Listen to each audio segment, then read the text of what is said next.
Some people walk into a room and nobody notices. They sit in the back. They keep their heads low. They don't talk too much. They don't try to impress anyone. And because of that, the world decides they are nobody. But here is the thing most people forget. The ocean is always quiet before the storm. The deepest rivers make the least noise. And the people who stay silent the longest are usually the ones whose voices shake the entire room when they finally speak. This is not a made-up story.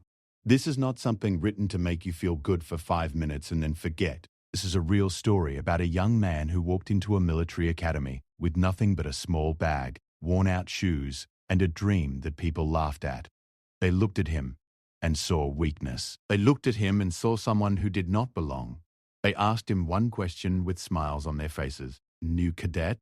And he said yes. What happened after that changed everything, not just for him, but for every single person who had ever laughed at him. So before you judge someone by how they look, by where they come from, or by how quietly they walk into a room, remember this story. Because sometimes the person you ignore today becomes the person you salute tomorrow. It was a Monday morning in early September when the gates of the National Naval Academy opened for the new batch of cadets. The sun had barely come up, but the air was already thick with heat and humidity. The senior cadets were standing near the main building in their perfectly pressed uniforms, their boots polished like mirrors, their backs straight, and their chins high. They had earned their place. They had survived the brutal first year, and now it was their turn to watch the new ones walk in and struggle the same way they once did. Cars started pulling up, one after another. Expensive cars, government vehicles, some with flags on the front. Fathers in military uniforms stepped out with their sons, shaking hands with officers, exchanging salutes and smiles. These were the sons of generals, the sons of commanders, the sons of men who had spent their entire lives in the armed forces. They walked in like they already owned the place. Their uniforms were custom-tailored. Their bags were carried by drivers. Their families stood behind them like walls of power and influence. And then, in the middle of all of this, a public bus stopped near the academy gate. The door opened with a loud, rusty sound. A young man stepped down. He was thin. Not the kind of thin that comes from dieting or fitness. The kind of thin that comes from not always having enough to eat.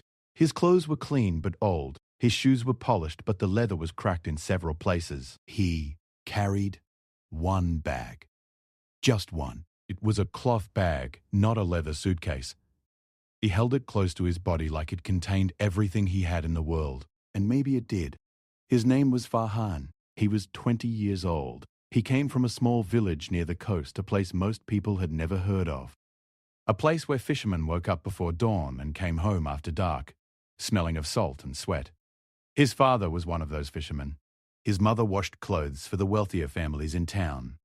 They had 3 children, and Farhan was the eldest. He had grown up watching ships pass by on the horizon, and something about those ships had always called to him, not the ships themselves, but what they represented: discipline, strength, a life bigger than the one he was born into. He had applied to the Naval Academy 3 times. The first 2 times, he was rejected. Not because his scores were low. His scores were actually among the highest in his district, but the system had a way of favoring those who came from military families, those who had connections, those whose fathers could make a phone call and open doors that were closed to everyone else. Farhan had none of that. What he had was stubbornness. The kind of stubbornness that does not listen to the word no. The kind that gets back up every single time life pushes it down. On his 3rd attempt, something changed. A new selection officer reviewed his file and was struck by his test scores, his physical fitness results, and a handwritten letter Farhan had attached to his application. In the letter, Farhan had written about his father, about the sea, about what it meant to serve something bigger than yourself. The officer read that letter 3 times, and then he approved the application. When Farhan received the acceptance letter, his mother cried. Not because she was happy. She cried because she was scared. The academy was far away. It was a world she did not understand. She had heard stories about how the sons of powerful men treated the sons of poor men in such places. She held Farhan's face in her hands and asked him if he was sure. He nodded. He did not say much. He never said much, but his eyes said everything. His father sold his second fishing net to pay for the bus ticket and the basic supplies Farhan would need. It was not a small sacrifice. That net brought in food for the family, But his father handed him the money without hesitation and said only one thing: "Come back with honor or don't come back at all." It was not a threat. It was a blessing, spoken in the language of a man who had never learned soft words, but whose love was harder than iron. So Farhan took that bus. He travelled for 14 hours, sitting on a hard seat next to a window that would not close properly. He did not sleep. He watched the landscape change from green fields to dry plains to the wide open stretch of land where the academy stood like a fortress. When the bus stopped and he stepped out, he felt the weight of every sacrifice his family had made pressing down on his shoulders. But he also felt something else. He felt ready. The moment he walked through the gate, the look started. The senior cadets noticed him immediately, not because he stood out in a good way, but because he stood out in every wrong way. His bag was too small. His clothes were too plain. He did not have a family walking behind him. He did not have a father in uniform shaking hands with the commanding officer. He was alone. And in a place like this, being alone meant being a target. A group of 4 senior cadets were leaning against the wall near the registration desk. They were second-year students, and they had the kind of confidence that comes not from personal achievement, but from family name and privilege. The tallest one, a young man named Kashif, was the son of a retired brigadier. He had a way of looking at people that made them feel like they were beneath him. Not because he said anything cruel, but because his eyes did all the talking. Kashif watched Farhan walk toward the registration desk and nudged the cadet next to him.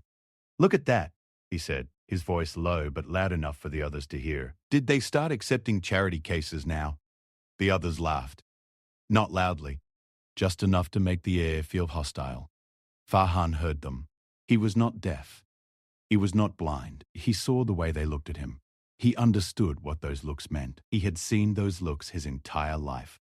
From the landlord who owned the house his family rented. From the shopkeeper who always served the richer customers first. From the teacher at his school who always gave the front seats to the children whose parents donated money. Farhan knew what it felt like to be invisible.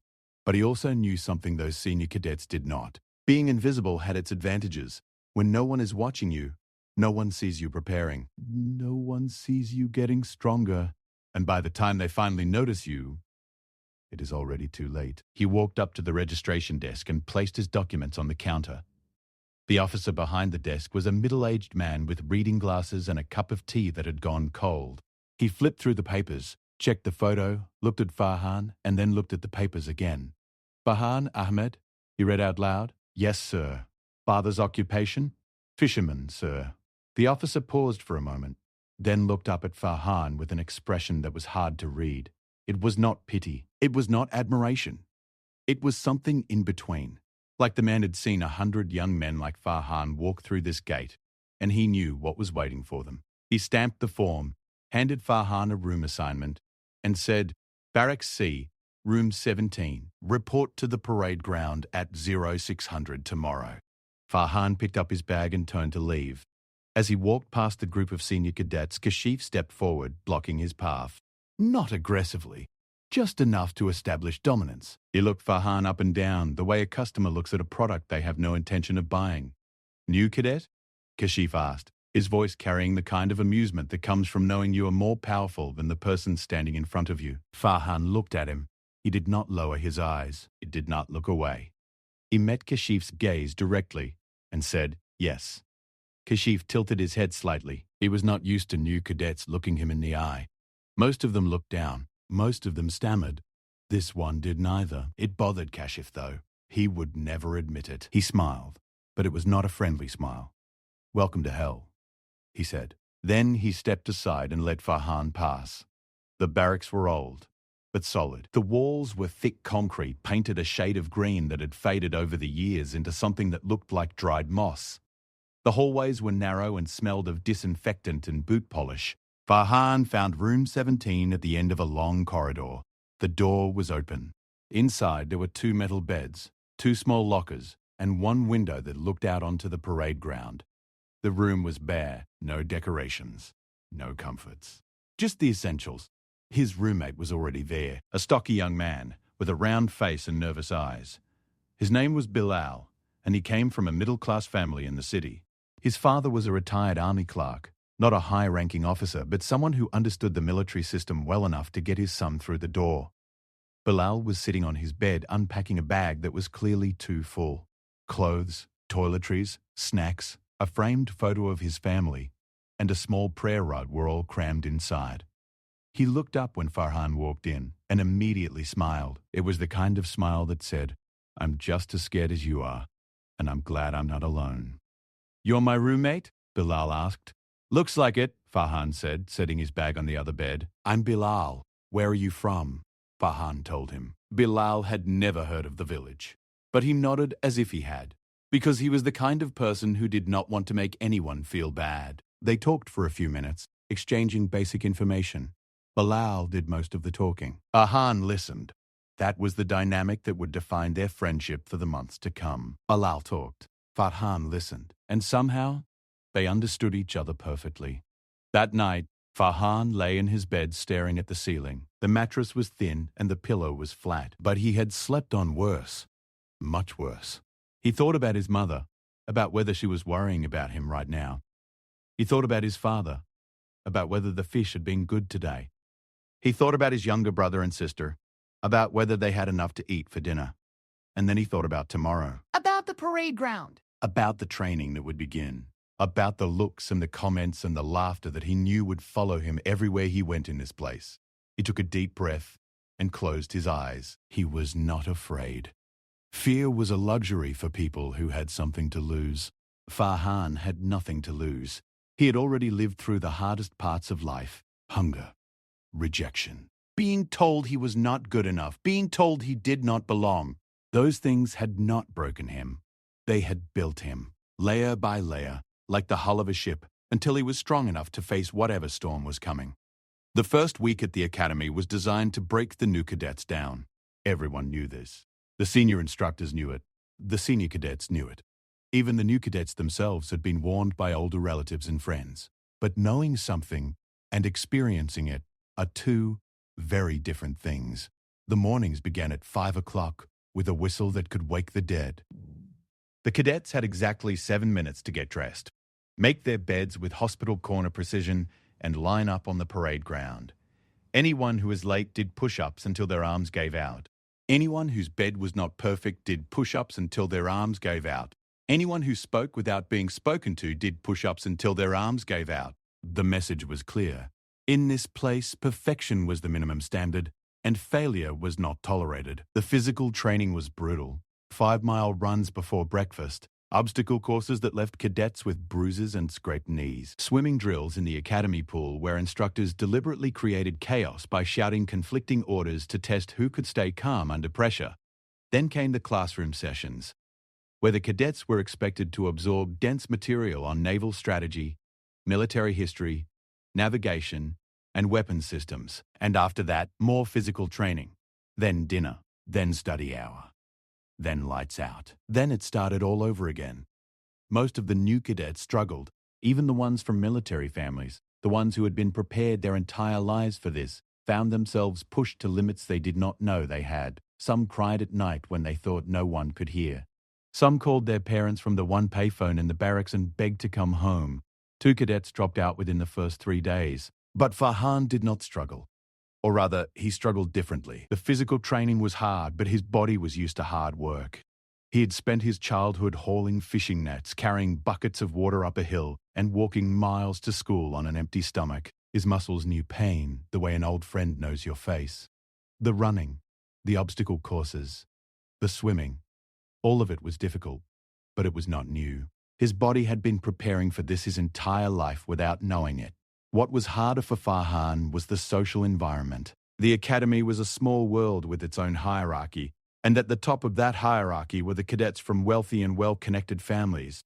They formed groups quickly, bonds forged not by shared experience but by shared privilege. They ate together, trained together, and covered for each other when things went wrong.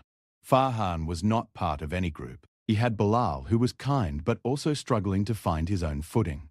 And that was it. The senior cadets, especially Kashif and his circle, made it their personal mission to single Farhan out. During inspections, they found fault with everything he did. His boots were not shiny enough. His salute was half a second too slow. His locker was not organized to their satisfaction, even when it clearly was. These were not real complaints. They were excuses. Excuses to humiliate him in front of the other cadets.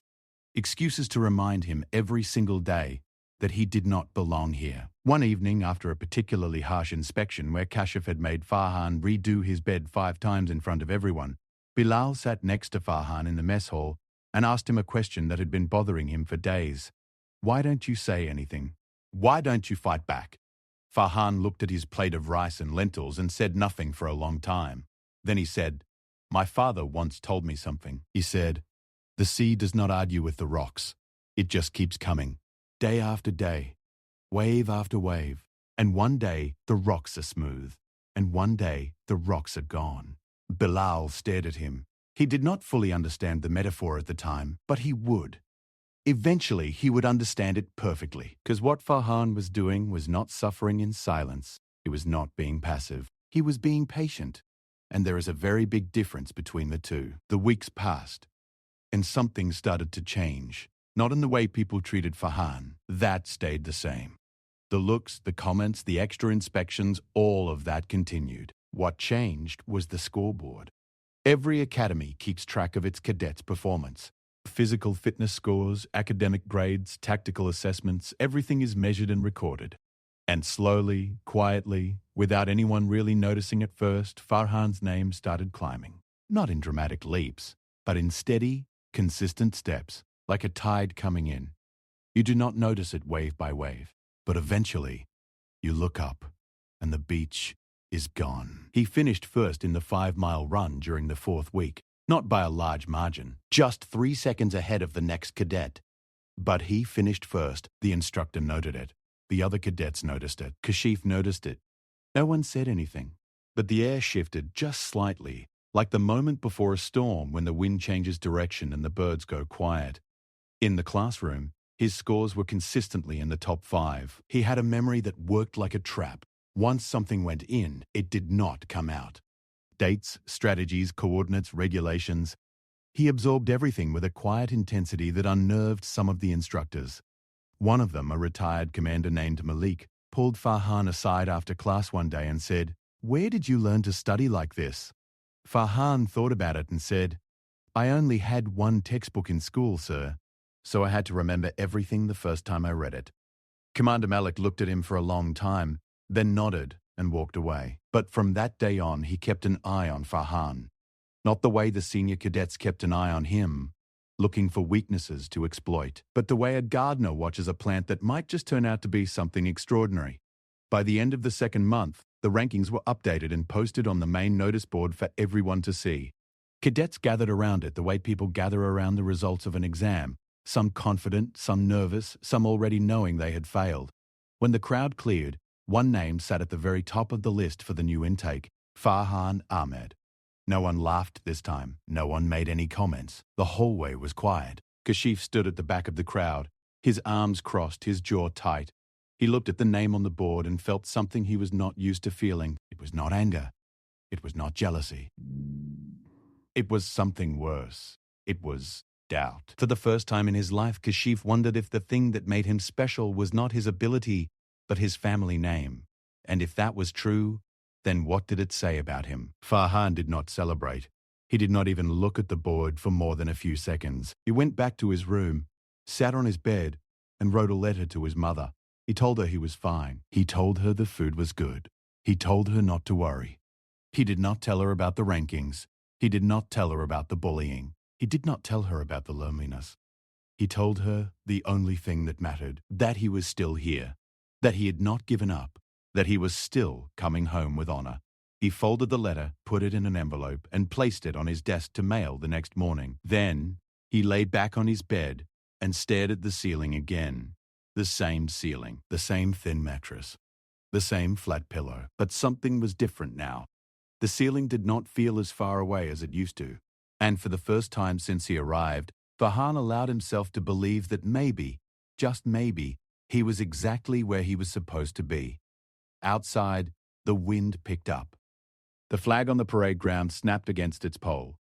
And somewhere in the distance, far beyond the academy walls, the sea was doing what the sea always does, coming in, wave after wave, patient, relentless, unstoppable. The months that followed, were the kind that test not just a person's body, but everything they believe about themselves. The academy had a rhythm to it, a brutal, grinding rhythm that never slowed down and never gave anyone enough time to breathe. Wake up, train, study, train again, eat, study again, sleep, and then do it all over again. Day after day after day. Most people think the hardest part of military training is the physical pain. The running until your lungs burn. The exercises until your muscles scream. The drills until your bones ache. But that is not the hardest part. The hardest part is the mental game. The loneliness. The doubt. The voice inside your head that whispers at 2 a.m. when everyone else is asleep. You don't belong here. Go home. This is not your world. Farhan heard that voice. He heard it every night. But he had learned something a long time ago, back in his village, back when he was a boy carrying fishing nets in the dark. He had learned that voices only have power if you answer them. So he never did.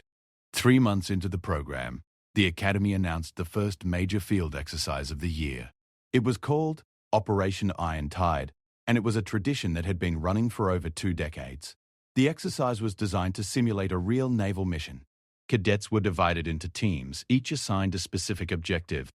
They had to navigate through dense terrain, cross a river, establish a camp, and complete a series of tactical challenges, all within 72 hours. No phones, no outside help, just the team, the land, and whatever skills they had managed to learn in their time at the academy. The teams were selected by the senior instructors, and they were deliberately mixed. Strong cadets with weak ones, confident ones with nervous ones. And, almost certainly by design, Farhan was placed on the same team as Kashif. When the team assignments were posted, Kashif read the list and his face tightened. He turned to one of his friends and muttered something under his breath.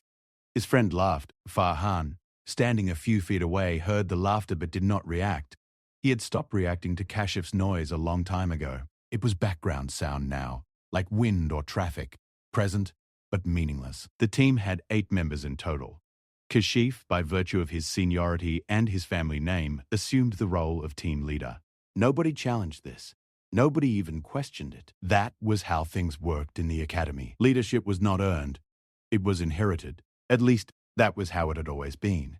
The exercise began at dawn on a Friday. The teams were dropped at different starting points along the perimeter of a massive training area that stretched across miles of hills, forests, and rivers. Each team received a sealed envelope with their mission objectives and a basic map. They had a compass, a first aid kit, water purification tablets, and rations for 3 days. Nothing else. Kashif opened the envelope and read the objectives out loud. The team had to reach a specific coordinate on the other side of the river, establish a defensible camp, and then complete 3 tactical challenges at designated checkpoints. The team that completed all objectives with the highest score would receive the Iron Tide Commendation, a badge that was worn on the uniform with considerable pride. From the very beginning, the problems started. Kashif was used to giving orders, but he was not used to making decisions under real pressure. In the academy, his leadership had always been comfortable. Stand at the front, tell people what to do, and let his name do the rest. But out here, in the middle of nowhere, with no one watching and no family name to fall back on, the cracks started to show. He chose the wrong route. The map showed 2 possible paths to the river crossing. One was shorter but went through a steep, rocky section that would be difficult to navigate, especially with gear. The other was longer, but followed a ridge that would give them a clear view of the terrain ahead. Any experienced navigator would have chosen the ridge. Farhan knew this the moment he looked at the map. The ridge route added 2 hours to the journey, but it was safer and more strategic. The rocky path saved time, but created risk. Kashif chose the rocky path. "We go fast," he said. "No wasting time." Farhan looked at the map one more time. He traced the contour lines with his finger. He could see the problem clearly. The rocky section had a steep descent that would be dangerous, especially in the afternoon when shadows would make it hard to judge the footing. He opened his mouth to say something, then stopped. He knew how Kashif would react. He knew the words that would come back at him. "Who asked you?" or "Since when does a fisherman's son know about navigation?" He had heard variations of these lines for months, so he closed his mouth and followed the team. They moved in single file through the trees. The morning air was cool and the ground was soft with fallen leaves. For the first hour, things went well. The terrain was manageable. The team moved at a steady pace, and the mood was cautiously optimistic. Bilal, who was also on the team, walked next to Farhan and whispered, "This is not so bad." He was watching the ground. He was watching the way the soil changed as they moved closer to the rocky section. It was getting drier, looser. Small stones were appearing more frequently under their boots. These were signs, the kind of signs his father had taught him to read when they walked along the coastal cliffs near their village. "The earth talks to you," his father used to say, "but you have to know how to listen." By the second hour, they reached the edge of the rocky section, and Farhan's concerns proved to be completely justified. The path dropped sharply, almost like a cliff face, with loose rocks scattered across a narrow trail that was barely wide enough for one person. Below them, the ground fell away into a ravine that was at least 30 feet deep. One wrong step and someone would fall. It would not be a small fall. It would be the kind of fall that breaks bones. Kashif stood at the edge and looked down. For the first time since the exercise began, his confidence wavered. Farhan could see it in the way his jaw tightened, the way his eyes moved back and forth, looking for a solution that was not there. Kashif had made a mistake, and now the entire team was going to pay for it. "We go down carefully," Kashif said. "One at a time. Use the rocks as handholds." One of the team members, a cadet named Raza, looked over the edge and shook his head. "This is suicide. We should go back and take the other route." Kashif's eyes hardened. "We're not going back. That's an order." Raza looked at the others for support, but no one spoke up. No one wanted to challenge Kashif directly. That was the culture of the academy. You follow the leader, even when the leader is wrong. Even when the leader is walking you off a cliff. Farhan stepped forward. He did not step in front of Kashif. He did not raise his voice. He simply walked to the edge and looked down at the trail with the same quiet focus he brought to everything he did. He studied the rocks. He studied the angle. He studied the soil. And then he turned to Kashif. "If we go down the way you're suggesting, we'll lose at least 2 hours and someone is going to get hurt," Farhan said. His voice was calm, not challenging, not aggressive, just factual. "There's a lateral traverse about 20 meters to the left. See where the rock changes color? That's a shelf. It runs along the face of the slope for about 100 meters and connects to a gully on the far side. If we take that shelf, we can descend gradually and reach the bottom without risking the steep section." The team went silent. Everyone looked at Kashif. The moment hung in the air like a held breath. Kashif's pride was on one side, the team's safety was on the other. And for a man who had spent his entire life being told he was always right, this was an impossible equation. Kashif stared at Farhan for a long time. Then he looked at the lateral traverse Farhan had pointed out. Then he looked back at the steep trail he had originally chosen. The silence stretched. Nobody moved. Nobody spoke. Finally, Kashif said, "Fine, we take the shelf." He said it through gritted teeth, and he did not look at Farhan when he said it. But he said it. And that decision, that one small moment of swallowed pride, probably saved someone from a serious injury that day. The traverse worked exactly as Farhan had described. The shelf was narrow but stable, and the gully on the far side provided a safe, gradual descent to the valley floor. The team made it down without incident. It took an extra 30 minutes compared to the direct descent, but everyone arrived at the bottom with their bodies intact and their gear undamaged. Nobody thanked Farhan. Kashif certainly did not. But something shifted in the team dynamic after that moment. It was subtle, almost invisible.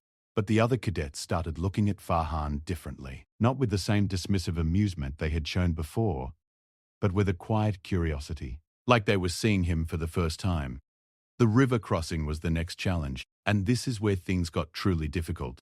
The river was wider than the map suggested, and the current was stronger than anyone expected.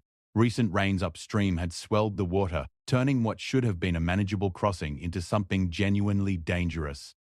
The water was muddy, fast-moving and cold. Standing on the bank, the team could see debris, branches and leaves, and chunks of soil being carried downstream at alarming speed. Kashif looked at the river, and this time he did not pretend to have a plan. He stood there, arms crossed, staring at the water as if willpower alone could make it calmer. The other cadets huddled together, talking in low voices, throwing out ideas that were immediately shot down by the reality of the current.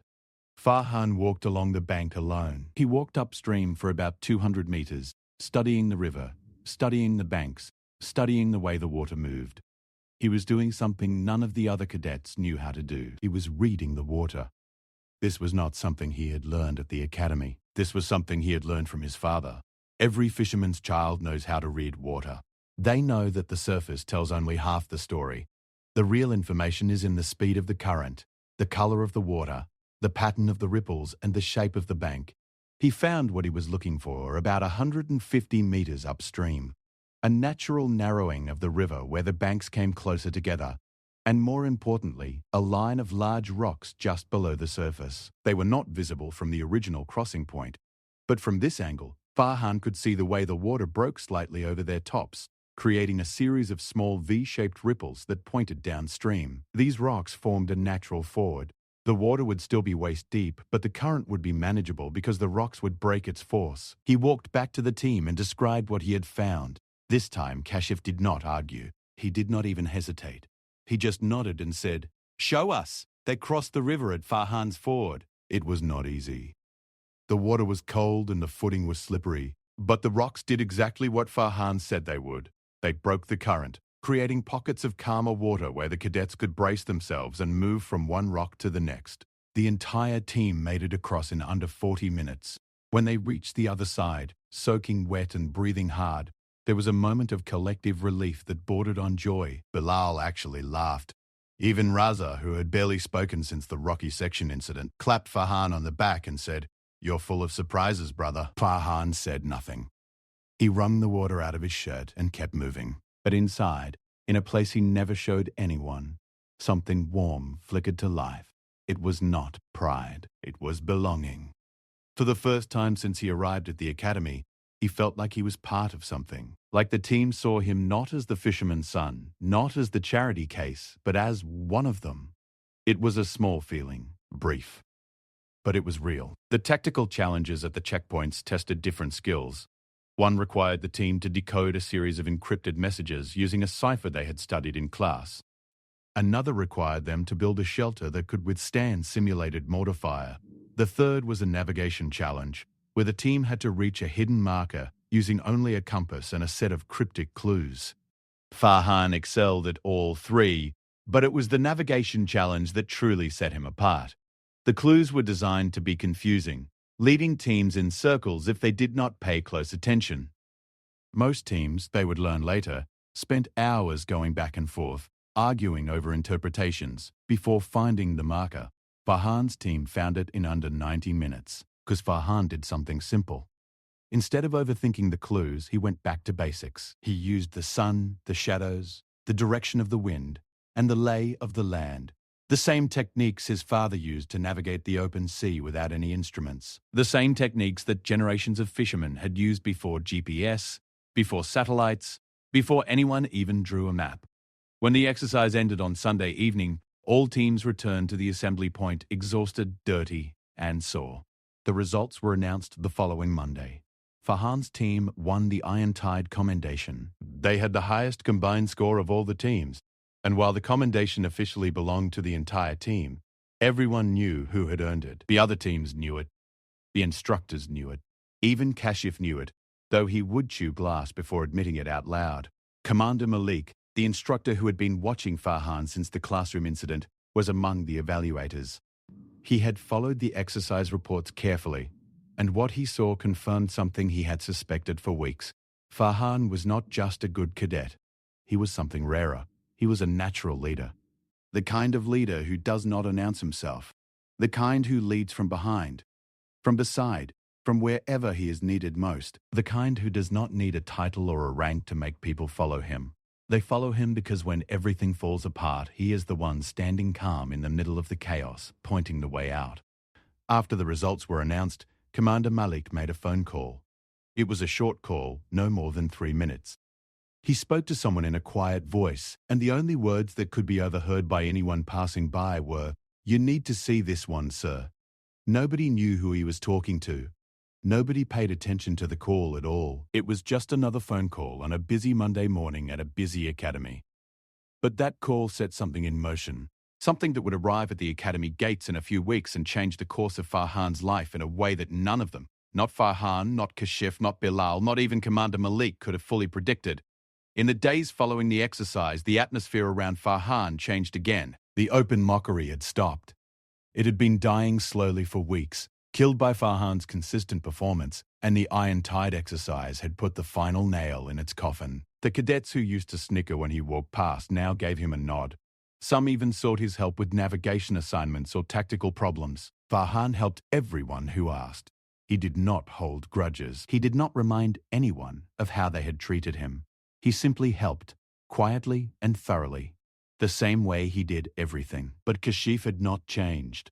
Or rather, Kashif had changed, but not in the direction anyone hoped. The Iron Tide exercise had humiliated him in a way he had never experienced before. He was supposed to be the leader. He was supposed to be the one who earned the commendation. Instead, he had been the one who made mistakes and was saved by the person he had spent months belittling. For someone like Kashif, whose entire identity was built on the assumption that he was superior by birth, this was not just a setback, it was an existential crisis. He stopped targeting Farhan openly. The insults stopped. The extra inspections stopped. But something worse took their place, a cold, calculated hostility that operated in the shadows. Kashif started undermining Farhan in subtle ways. During group discussions, he would dismiss Farhan's ideas without explanation. During team formations, he would position Farhan at the back, away from the instructor's attention. He spread quiet rumors among the senior cadets. Nothing direct, nothing that could be confronted. Just whispers. He's only here because of some quota. The instructors feel sorry for him. Wait until the real tests come. He'll crack. Farhan knew what was happening. He had a sense for these things, a survival instinct sharpened by years of navigating a world that had never made room for him willingly. He could feel the whispers even when he could not hear them. He could see the way certain cadets avoided eye contact after talking to Kashif. He could sense the invisible walls being built around him, subtle barriers designed to isolate him and make sure that no matter how well he performed, he would always remain an outsider. But Farhan did something that took enormous strength. He ignored it, not because he did not care.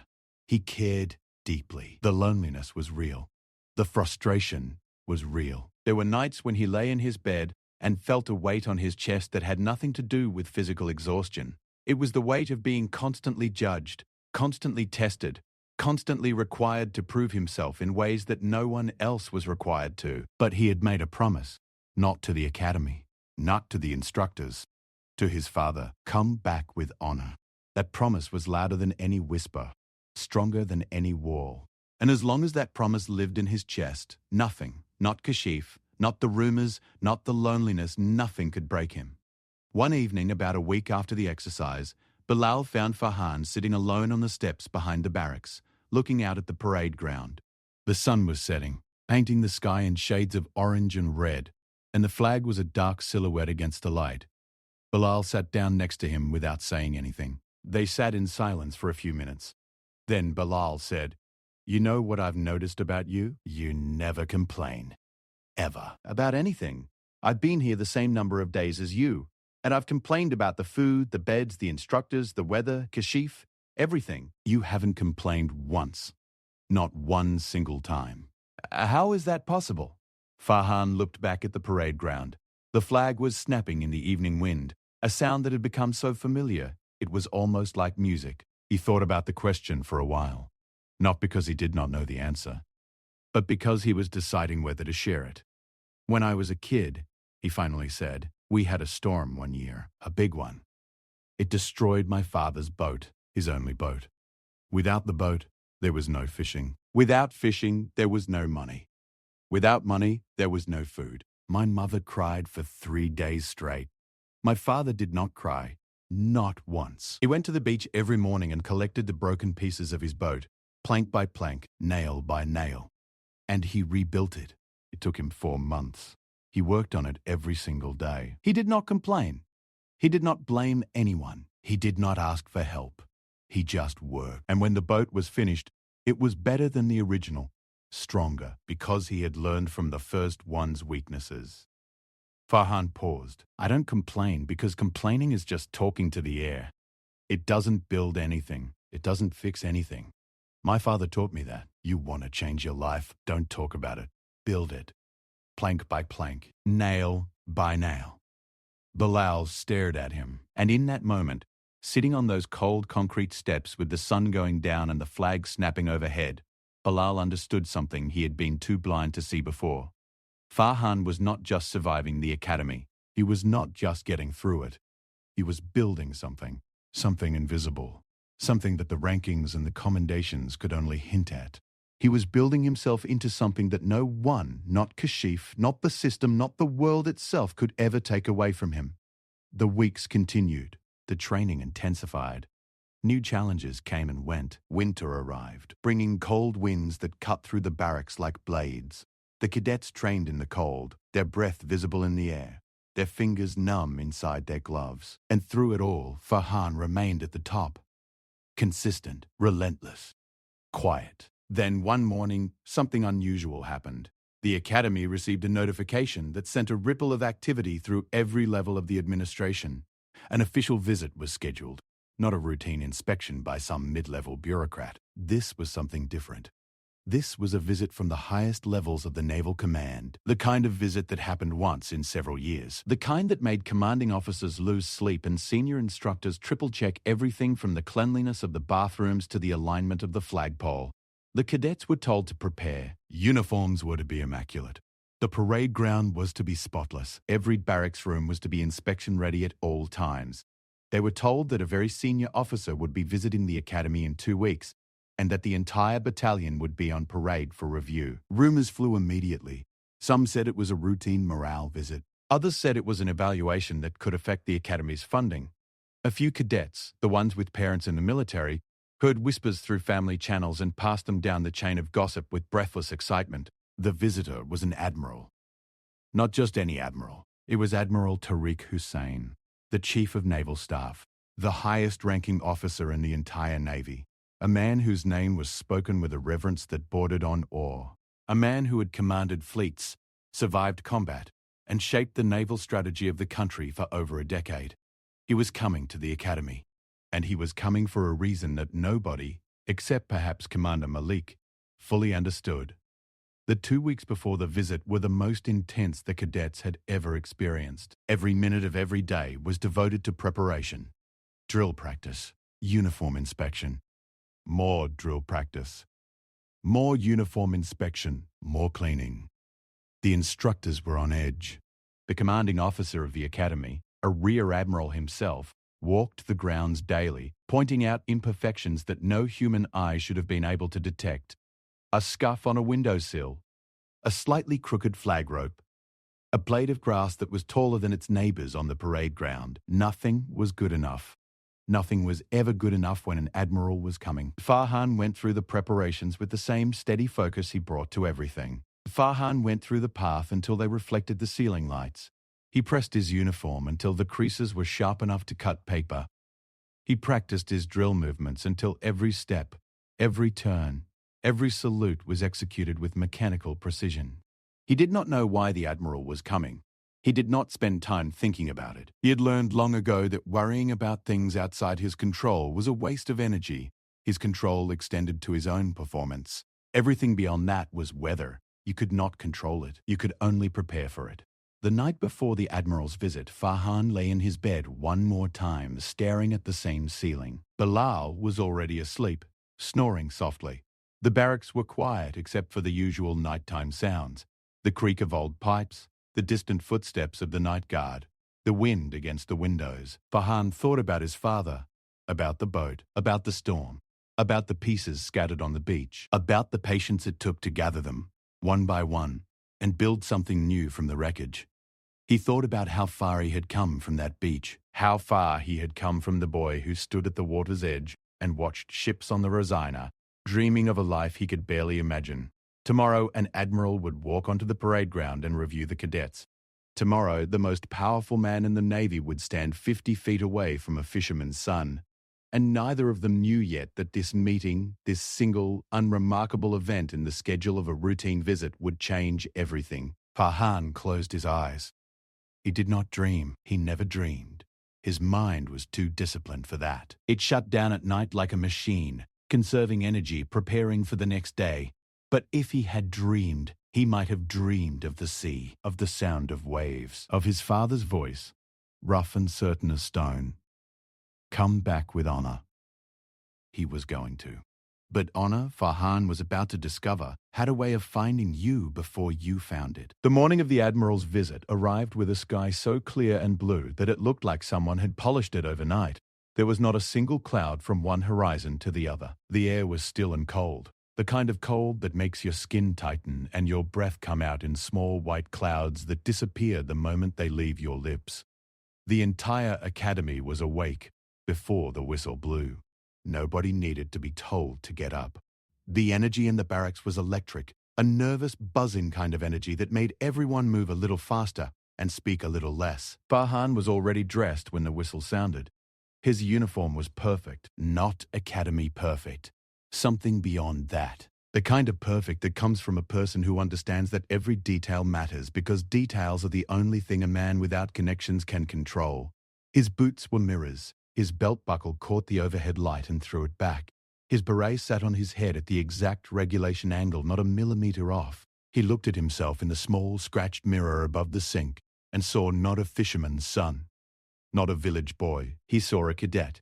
And for the first time, the reflection did not feel like a costume. It felt like the truth. Bilal was struggling with his tie. His fingers were shaking, not from the cold, but from the kind of nervous excitement that makes simple tasks suddenly impossible. Farhan walked over without being asked, took the ends of the tie, and knotted it in 3 quick, precise movements. Bilal looked at him with gratitude that went beyond the tie. It was gratitude for everything, for the months of quiet friendship, for the navigation that saved their team, for the steady presence that made the hard days slightly less hard. Thanks, Bilal said. Farhan just nodded and headed for the door. The parade ground had been transformed, not physically. It was the same flat, rectangular expanse of concrete and gravel it had always been. But the attention to detail was extraordinary. The flagpole had been repainted. The lines on the ground had been freshly chalked. The reviewing stand, a raised wooden platform with a canopy, had been set up at the north end, draped with the Navy's colors and flanked by 2 ceremonial anchors that gleamed like they had been polished with gold dust. Every surface was clean. Every edge was sharp. The academy was presenting its best face, the way a family cleans the house when important guests are coming, hiding the cracks and the dust and hoping nobody looks too closely. The cadets assembled at exactly 0700 hours. 240 young men, arranged in rows so straight they could have been drawn with a ruler, standing at attention with their chins up, their eyes forward, and their hearts hammering in their chests. The senior cadets were in the front rows. The new intake, including Farhan, was in the middle.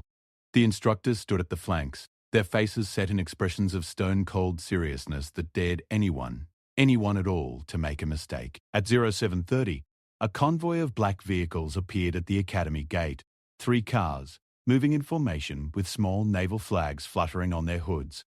The gate opened without delay. The cars rolled in slowly, their engines humming with a low, powerful sound that seemed to vibrate through the ground and into the feet of every cadet standing on the parade ground. The commanding officer of the academy, Rear Admiral Syed Hassan, moved to the reviewing stand with the kind of controlled urgency that high-ranking officers master over decades. He was a tall man with silver at his temples and a chest full of medals that clinked softly when he walked.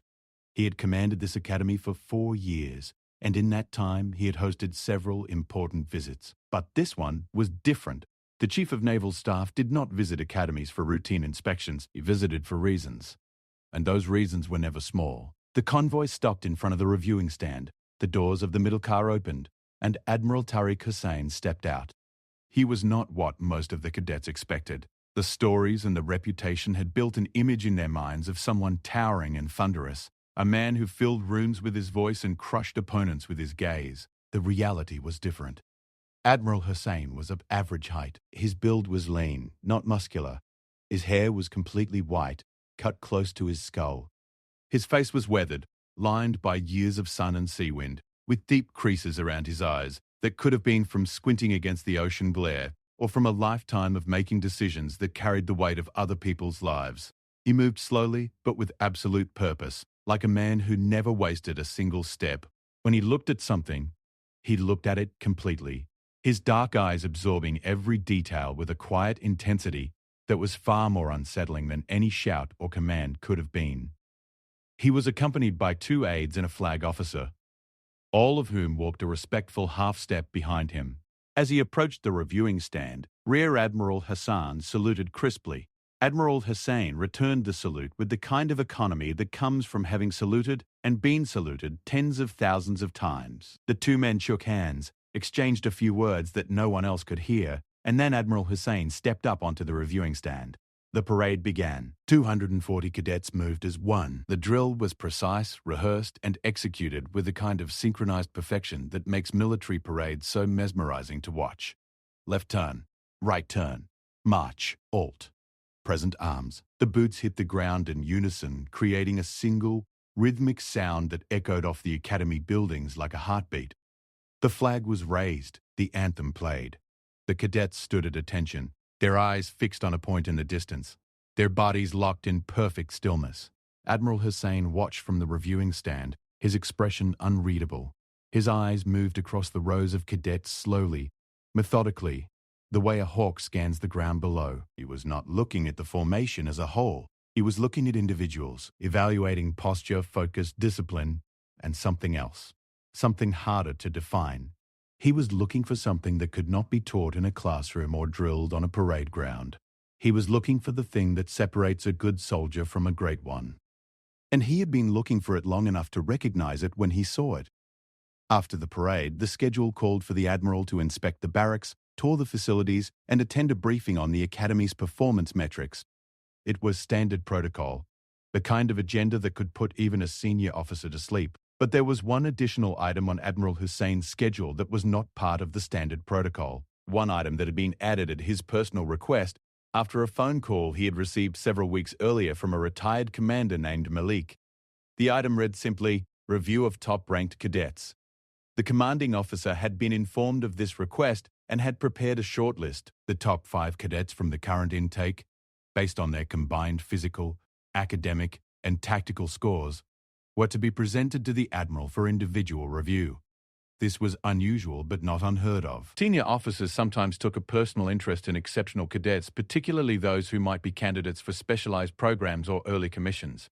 The shortlist had been prepared by the Academy's administrative office, and when it was printed and handed to Rear Admiral Hassan, the first name on it was the one that had been sitting at the top of every performance chart for weeks: Farhan Ahmed.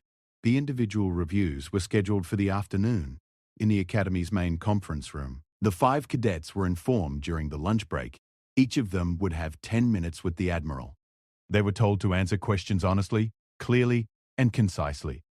They were told that this was an honor and an opportunity. They were told not to be nervous.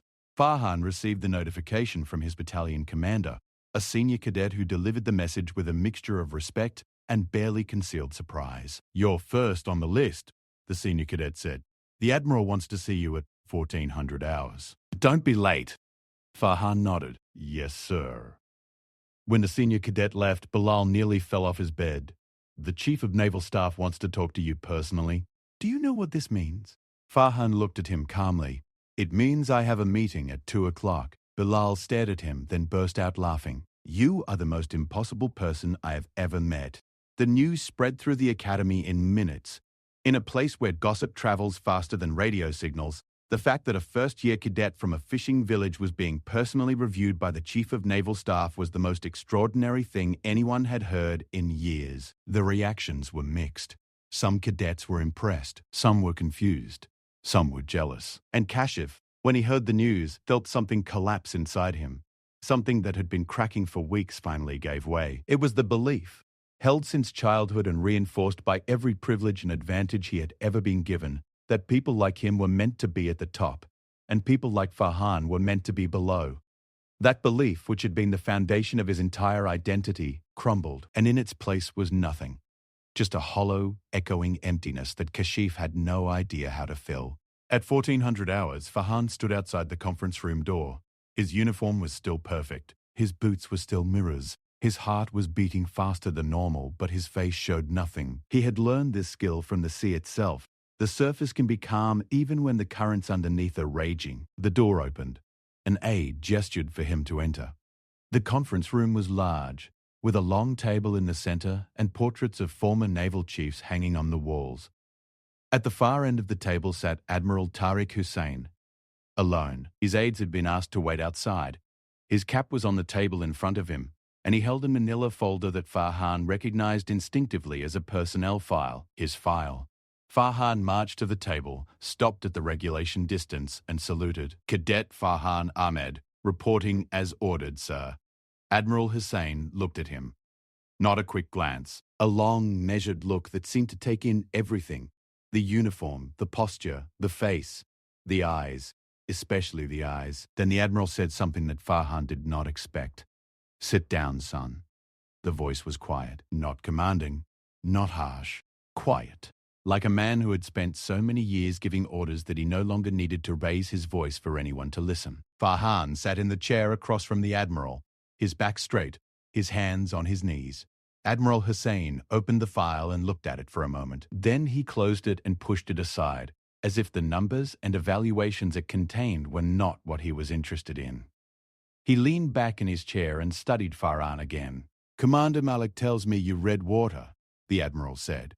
Of all the things Farhan had prepared to hear, this was not one of them. He blinked. "Sir, the river crossing during the field exercise?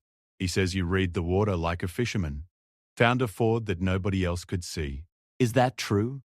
"Yes, sir. My father taught me." "Your father is a fisherman?" "Yes, sir." "From the coast, a small village. You would not have heard of it, sir." Admiral Hussein's expression did not change, but something shifted in his eyes. A warmth that was not there before, a recognition.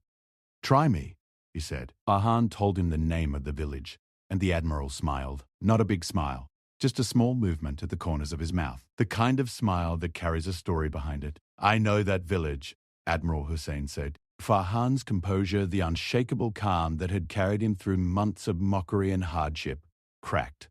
Just slightly. Just enough for surprise to show on his face. "Sir?"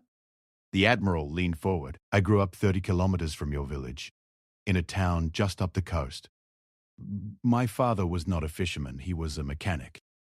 He fixed boat engines. He worked in a small shop by the harbor, and every day he came home smelling of grease and salt water. I used to sit on the dock and watch the ships come in, the big naval vessels that anchored offshore for resupply.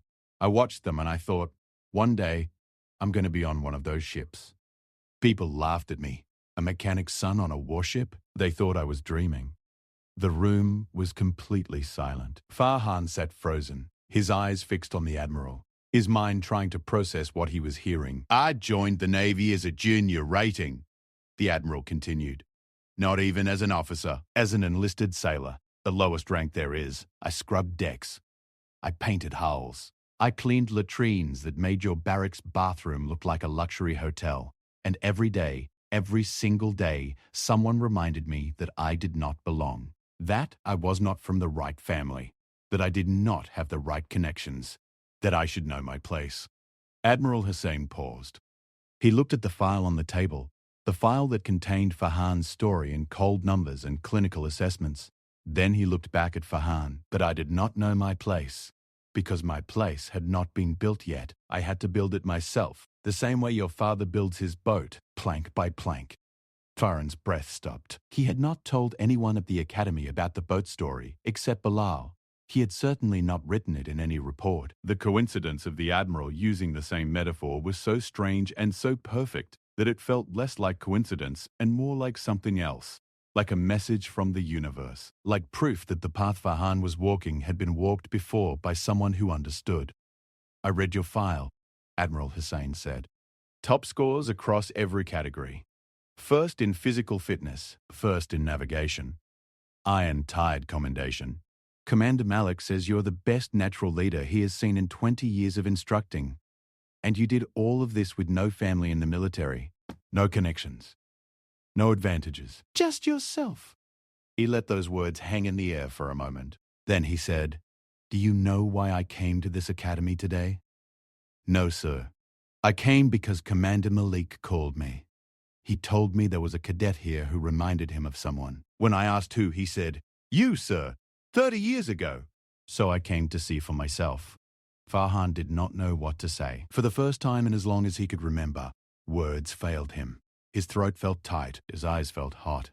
He blinked and looked down at his hands, which were clasped tightly on his knees. "Look at me, Cadet," the Admiral said. "Not an order, a request." Farhan looked up. "I'm going to tell you something, and I want you to remember it for the rest of your career. The people who laughed at you when you walked through that gate, the people who asked if you were the new cadet with smirks on their faces, they measured you by your father's profession, by your clothes, by the size of your bag. But in the Navy, we measure people differently. We measure them by what they do when the sea gets rough, by what they do when the plan falls apart, by what they do when everyone else panics and someone needs to stand up and lead. That's the only measurement that matters. And by that measurement, Cadet Ahmed, you were ahead of everyone in this academy." Farhan immediately shot to his feet and stood at attention. Admiral Hussein walked around the table and stood in front of Farhan. He was shorter than Farhan by an inch or two, but his presence filled the room the way the ocean fills a harbour, completely and undeniably.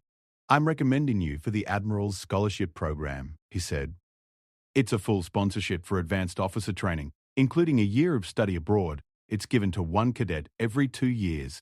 The last recipient is now commanding a frigate. The one before that is running naval intelligence. This program will open every door the Navy has, and I'm recommending you personally." Farhan's jaw tightened. His eyes glistened, but he held himself together with the discipline of a man who had been holding himself together his entire life. "Thank you, sir. I will not let you down."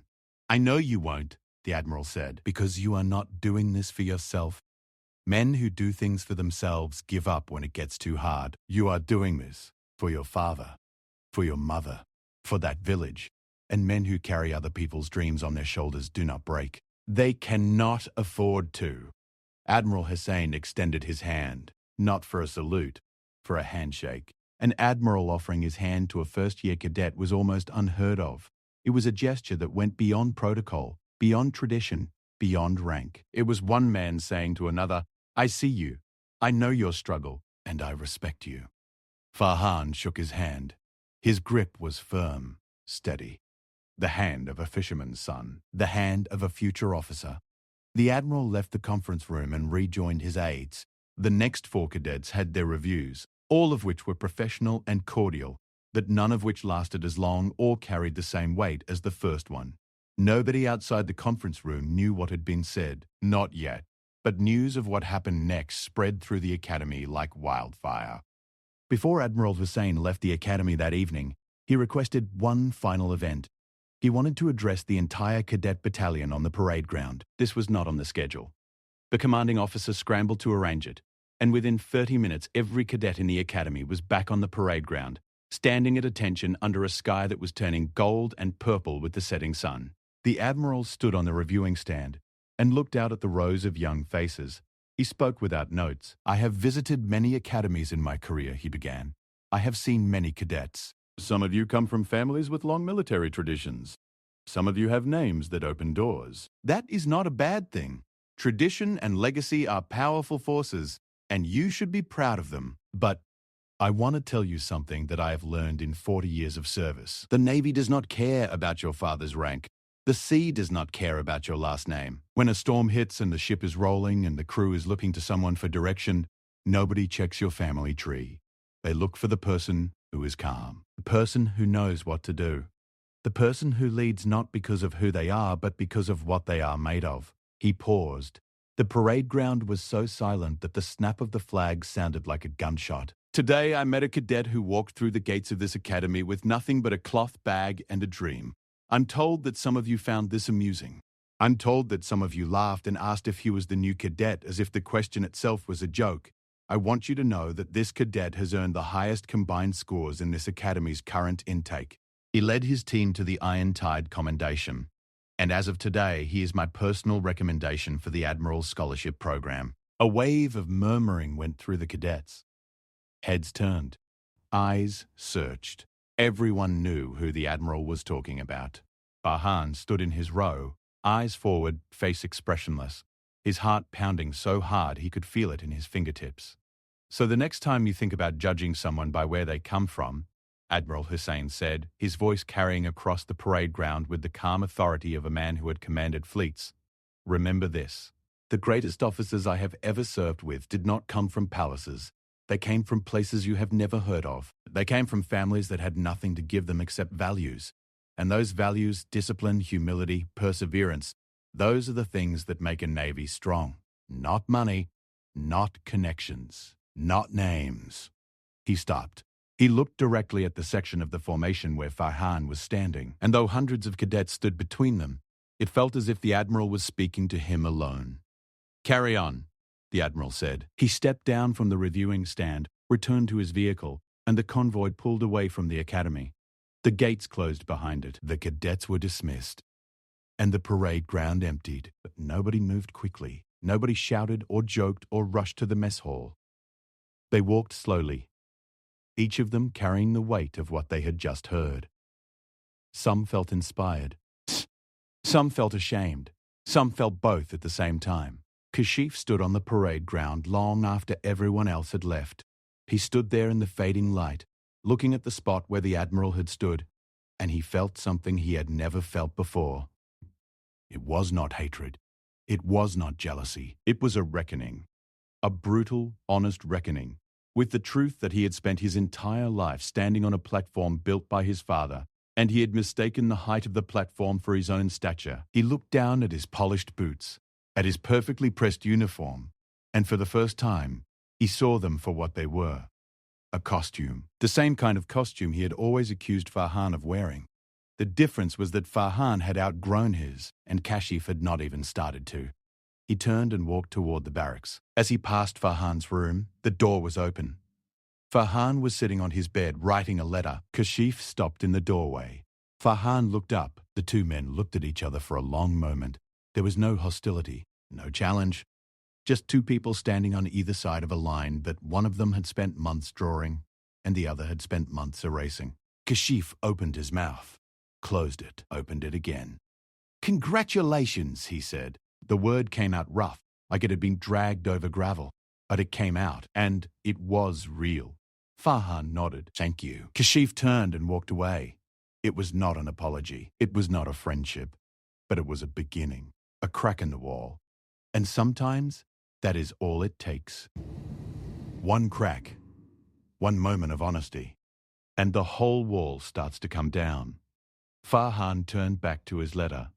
He had been writing to his mother, and for the first time he was telling her the truth, not the carefully edited version he had been sending for months, the real truth. About the laughter, about the loneliness, about the Admiral, about the scholarship, about how her son, the boy from the village, the fisherman's son, had stood on a parade ground and been recognized by the most powerful man in the Navy. He wrote the last lines slowly, pressing the pen into the paper with deliberate care, as if he was carving the words into stone. "Baba told me to come back with honor. I think I am on my way." He folded the letter, placed it in an envelope, and set it on his desk. Then he stood up, walked to the window, and looked out at the parade ground. It was empty now, dark. The flag was barely visible against the night sky, but he could hear it, the snap of fabric against the pole. Steady, rhythmic, like a heartbeat.